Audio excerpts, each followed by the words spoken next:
Hello and welcome to this week's media presentation where I will identify a public sector agency and a major change that needs to occur within the agency immediately. So the agency I identified is DPSS, and the change that needs to occur immediately is that both intake and continuing social workers, which are two sets of social workers that assess for clients, but with a few differing tasks, must come together to handle both continuing and intake caseloads instead of just splitting the job.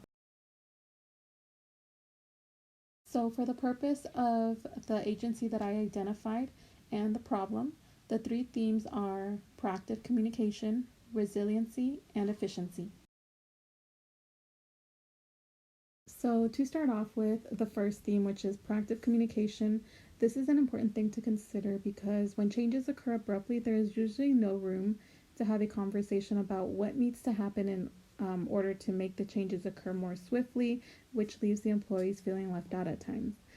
Because changes are occurring suddenly, it is important to have an open dialogue with the workers whenever possible because things have to get done through the workers and management has to be able to create leadership skills among their workers. And this mirrors Mary Parker Foyet's management theory because during the process, management has to work with their team in order to get the workers of all levels to integrate and reach the organization's goals. But workers also benefit and improve in their performance when managers understand how to treat and motivate employees. So, by using Elton Mayo's ideas from his Hawthorne studies, it sets the foundation for human relations, and it also explains that informal ties among workers is what makes for successful changes to be implemented because it causes people to not fear communicating ideas or giving feedback. The next theme is resiliency. In order for workers to be resilient when changes come along, their needs have to be met both formally and informally.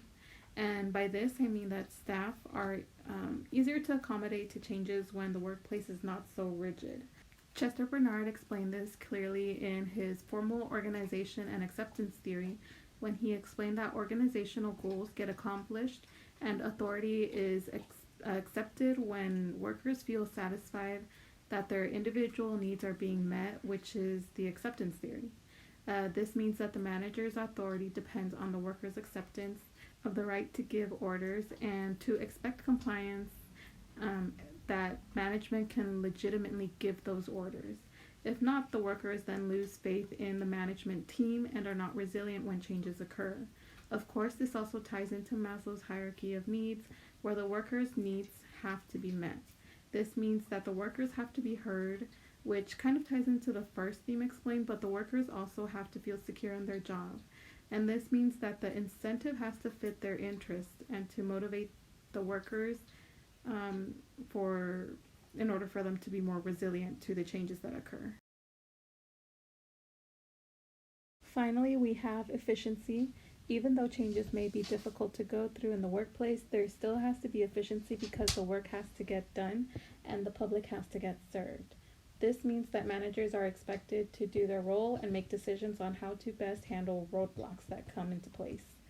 Of course, I stated that listening to the staff is important, but some of the roadblocks that can occur is that staff may have different ideas on how to make things work easier, or their ideas may not be efficient or possible. That is when the manager has to take on a role that is more strict to ensure that staff are doing their job. Part of Frederick W. Taylor's ideas has to take place because management has to decide the best way to manage the changes. Management is there to assign roles and to make the changes clear. Of course, this is when Gulick's POSCORP comes in because management has to be able to plan, organize, staff, direct, coordinate, report, and budget the changes that are occurring because it is a set of principles that help break down tasks into different procedures in order to get the best out of each staff. Thank you for listening to this week's media presentation, and I hope you guys have a great weekend.